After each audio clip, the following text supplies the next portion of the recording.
welcome to a very special episode of Primetime Makeover. You have been with us on this journey for a few podcasts. And so it occurred to me, yes, me, that we should all get to know, you should get to know these women, my co-hosts, up close and a little bit personal. We ain't gonna be too personal, but up close and personal, because they're amazing. I have been blessed to meet some amazing women. And so this episode of Primetime Makeover is about Melissa. Can we call it that, Mr. Producer? Okay, about Melissa. So I am here with Melissa Jackson. Hey, it's about me. I love her. And it's all mutual. I think one of the things that makes this work so well, and we were talking about this on the break, is that we genuinely like each other. Now, we know we love you with the love of the Lord, yes, but we genuinely like each other, okay? And so these conversations, there's a lot of laughter, there's transparency, but I want you to get to know a little bit more about Melissa so that you get to see her kind of like I see her. So, hey, girl. Hey. How you doing? My babe, I'm good. How are you? I am well. I'm good. well. You Grateful look good. to be talking to you. You're very kind. You're very kind. Let's talk about you, though. I have a few questions that I want to ask. But first, I want to ask you, what gives you joy every day? And don't. No cliches. Well, in Philippians, no, just playing. But I will say that, you know what? My children. Yeah. And I say that, I'm not going to go too far back, but I say that because everybody's story is different, of course. But I was a young mother. I had my daughter at 17. Had no clue who I was, but bringing somebody else into the world, right? But having her, and then after seeing what she has become, and knowing at a very young age the sacrifices I had to make, but to see the joy and the fruit of my labor now, literally, my children are literally a blessing. Like it's, we have issues with our children, but it's not one of those things where I'm like constantly going to God, like, okay, God, now it's, Mickey Mouse, now it's Minnie, now it's, it's not like I'm having to, and I pray for them, but not from a place of, Lord, they are out of control. And I'm so blessed to be able to enjoy them. Yeah. Sometimes, kids gonna be kids, but they're such a blessing. And I oftentimes see a lot of myself in them. Like how they choose to want to take care of mommy, or like, Mom, you good? And if I seem like I'm off a little bit, like they FaceTime me, what's wrong? You okay? And it's just a joy to get up every day. And I always say this, I'm thinking about your question. If God should ever have to do anything sooner than I've expected, I know that my kids will be well. And I know everybody can't say that. What a blessing. Every single one of them will be well. They will be well. I'm not about to cry. Next question? Yeah. No. I'm asking the question. You look. Next question. See, that's why I love it, because she's going to bring you right back together. But yeah, it's just, and I've said that a couple of times to people, a person that I was speaking to. I said, that's the greatest blessing for me. Yeah. Because a lot of times we're living in fear and worry when we should be enjoying life, because our young adult children, we're afraid that they don't have direction or guidance, so I see now my legacy sometimes even while I'm still living. Okay. That's beautiful. Yeah. That's beautiful. It is a joy. It's a great joy. That's beautiful. Tell me what you see as your greatest strength. Oh, my greatest strength. And so I'm going to let you think about it while I look at the camera and say, it's important for us to be able to identify our strengths. We are very good at calling out our weaknesses and what we don't do well. But I want you to take some time and sit with yourself and ask, what do I really do well? Okay, have you had enough thinking time? Yes, okay. I did. I would say one of my greatest strengths are, because I'm thinking like, I feel like I have a top 3, but resilience though. And I say that because I probably wouldn't have said this years ago, But I think as I mature and I see things that I've gone through and things that I've been through, just my ability to not allow things that I see or things that happen literally take control of my life, right? Being able to just say, okay, this is what's happening. And I always tell myself, okay, whatever comes my way, as I tell my children, speaking of them, you have the capacity. Some things you won't see until it's presented to you. Because if you knew everything you had initially, some things you would have never done. Because then we can get very arrogant, or we can get very like, I don't need that. I'm this and that. So I always feel like just the resilience, and then going through such a close death, or I would say someone I would have never imagined having to deal with my late husband. Yeah, I saw myself being very, very resilient in that. Yeah. That's an important strength. Yeah. A lot of people don't have it. You mentioned the sacrifices that you had to make as a young mother. Can you talk a little bit about those? Yes. It was it was a lot of learning and teaching. I grew up in church all my life. I was in church even when I didn't know I was there. And my grandparents, you know how you go places and you have no clue where you are. Yes, been in church all my life, just thought it was another building. But my grandparents they pastored, and then my mom and my bonus dad, they pastored. And when you're in the first family, for those who may not know, you don't do no wrong. Because you're the first family, meaning the pastor's children, the pastor's grandchildren. And so I was the first out of my cousins to have a child at a very young age. And I was 17, my senior year of high school, and I had to rock a baby, fix a bottle, then put her down, go back to the notebook, open back the course book, and do all of that back and forth, back and forth. Still graduated. It was a lot of sacrifice because, unfortunately, sometimes when we're having children young, this is why you should wait, because usually someone has to give more than the other because we're still ignorant to a lot of things we don't know. And so I had to sacrifice a lot of my time. But it was good for me because I think even in that moment, I didn't realize how God was literally equipping me for moments now to be on prime time. But things I've learned then, it's like I see how they're like blooming now, if I would say they're flourishing in my thoughts and in my dreams and in my activities of things. So my coming up when I was very young, it was hard because people ridiculed me a lot, especially unfortunately in the church. But I know everybody don't know better. But the greatest thing was I never tried to get revenge. My clapback was there, but I couldn't do as much again because we're the first family. But it's funny now because some of those same people that were speaking against me, not only are they now asking for me to encourage and pray for them, but also praying for their children. And so that's why you have to be very careful when you see somebody having a moment. Me having my child at 17 was a moment. It wasn't my destiny. It wasn't, my where I'll be with all or end all or whatever. And so I teach my children that now too. Like, don't make fun or try to make a situation out of somebody's downfall because that's just a moment. That doesn't define who they are or who they will become. So yeah, it was hard. It was really, really hard because you look to get support from certain areas, and then it was hard too. Me and my mom talked about this a little while ago because I didn't have a baby shower. Yeah.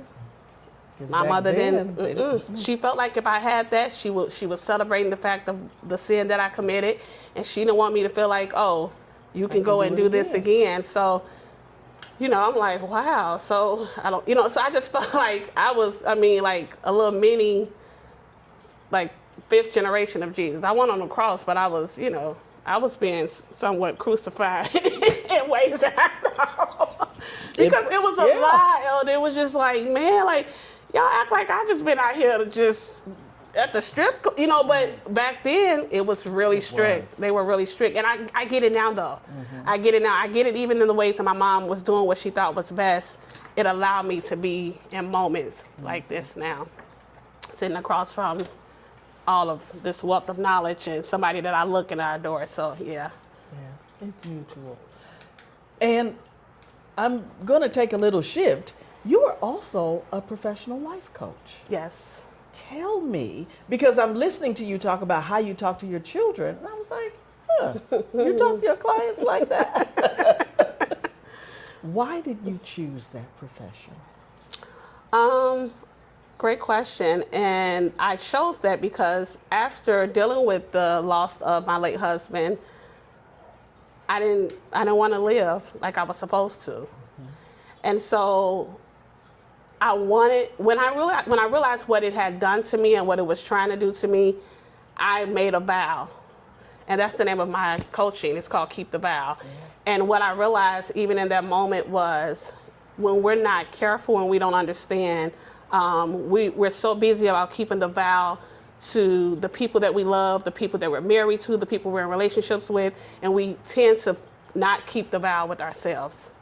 So I wanted to make sure I encourage women, and not just the loss of a spouse, but the loss of relationships or the loss of a business, whatever it could be, but to live again. So it's live again life after brokenness. Because the brokenness that I went through, I thought it was going to completely destroy me. But as I live and enjoy it now, that brokenness was a doorway to me having a coaching business, to me sitting down with an elder Michelle that I never knew or never met, to me having conversations with the women that I see, and they're talking about prime time, like, oh, I saw you on prime time, and listening to the stories. All of these things, I had to be broken so other avenues or doorways can be open. And we don't want to be broken, but you can't really live if you don't break. Wow. You can't really live if you don't break. I want to do it again. Bars. You are good. I love it. Look, I got it. Yeah, You so can't really live if you don't break. And so we walk around trying to avoid breaking. Yes. And we're avoiding embracing life. Nobody ever regrets capturing a moment the right way. They only regret not capturing it at all. That's why here at Flawless Focus Digital Media, we focus on making memories last forever. Whether it be a milestone birthday, a prom, a wedding, even a podcast. All the podcasts that you've seen for Primetime Makeover have been captured by me and my company, and we're looking forward to many more episodes as well. Feel free to visit us at flawlessfocusdigitalmedia.com, submit your information for an inquiry call, and we can go from there. I look forward to working with you. Now back to the show. And one of the things that I struggled with after that, when I say after that was my late husband graduating, was trying to control the outcome. Because essentially I was telling God, okay, you got that one, but you ain't going to get me again like this. Yeah. Oh, so what'd you do? You suited up? Yeah, so and I just started making sure everything was good, going crazy. Oh, okay, where you going? Okay, make sure you do this. Okay, no, oh, well, you probably shouldn't go over that door. You probably shouldn't do this. Just trying to control everything. And not really allow. And then when I wasn't careful, I started projecting fear on my children. So they're already dealing with the fact that they don't have one spouse, but now me making them feel like this could happen again, or I don't want it to happen again. So I had to really take hold of that, not trying to control the outcome of things I had no control over. It was a hard thing. It was a process. It was a matter of me building myself, but I'm better. Yeah. Thanks to Primetime, but go ahead. How do you ask for help? Sometimes I just get silent. And then when you get silent, is that a cry for help? Yep, that's an indication to those that may know me, because I'm always helping everybody. I could be, I don't know, tell me, I guess you can't be too generous sometimes, right? And sometimes I felt like I never had good boundaries, because when you're the eldest child, you are always trying to make sure you appease the mother or the dad or the people, because you got to be the example. You're like that one, and then they can say, well, I did this with your sister. I did, so all of that was like the pain or the burden sometimes that I would feel. Not because my mom gave it to me, No. but some things I just took on, right? And then in some moments she didn't know, because I was her lessons learned, or her learning to understand and how to be a mom. So yeah, it was a lot. So I know me being generous, I have to be mindful of that, because I'm a giver. I love people, and I love to see people win. Whatever I can do. Like, I don't even have to know you. It was a young lady on social media. Her daughter was dealing with some things in college. She needed to pay a balance in order for her daughter to continue school. I knew her but I didn't know her personally, but I just saw her page. I just cash apped her, and then I messaged her and said, hey, I'm a mother of, a college kid, been a mother of, a graduate or what have you. And, but for the grace of God, that could be me. So I prayed everything works out. Didn't know her, but just thought enough to say, when God gives grace, we have to extend it. Yeah. It's not a gift if you keep it, right? You have to extend it. So, yeah, that's it, Elder. But you still didn't tell me how you asked for help. Other than being quiet. Now, is asking for help difficult? It is. And I guess I would say sometimes I don't. Unless it gets really, really, like, how they say they have levels of ground zero, level 3. That's to me, it has to really get like totally out of control. But usually if I go silent, most people will be like, Melissa, you okay? And I still may take a moment to kind of be vulnerable, because I just never want I never wanted to feel like I was a burden. And sometimes in people helping you, they can make you feel like, in them helping you, that you're a burden. Yep. Like, you're helping me because you want to bless me, but I still feel like I'm a hinder or I'm a burden to what you're doing. So I just rather figure it out sometimes. And I'm not saying that's always good, right? Because we all need somebody. But yeah, sometimes I can go silent, and that's when the husband would come or the kids would be like, you okay? And then eventually, I have a way of asking for help. Like, if somebody would have just did this, then I would have been okay, or this wouldn't have happened. If somebody had just done this. a little weird way of asking for help, but it's just sometimes, and I think because I am the eldest of 3. So I've always been the one to want to help them and, just make sure. I feel like all of my mistakes, all of my failures, all of my mishaps was to make sure they understand you don't have to go through this. I'm your example. Yeah, it's a lot of pressure in being the example. Yes. It is. Yeah, that comes with that. This might be the last question. I don't know. It depends on what you say. And how you think. When you graduate, I like that phrase, what would you like to leave in the earth as a legacy? That's funny. I've been talking about that lately, about legacy and how we look at that as tangible things. And it can be that.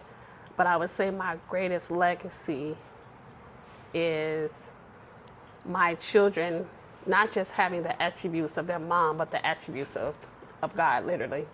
Like knowing how to love people, not because of where they are, but because they're people. And everybody deserves it, and everybody, should have it. So my greatest legacy is leaving the things that I've done or the things that I've taught in my children, and for them to be able to live with that, but also build with that with their children.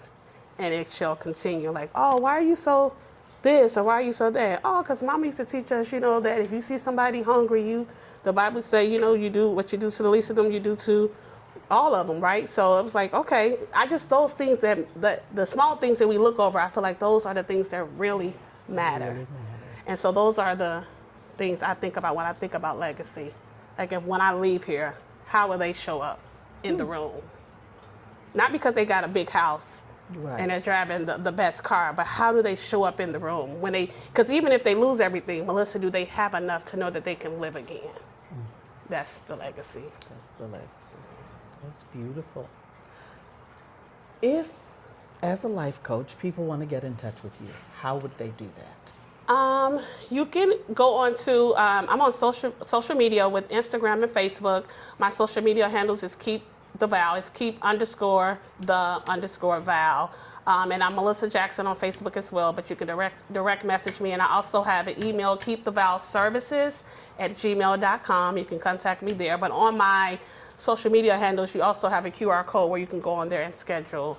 And we can help you live again, because it doesn't end here. It keeps going.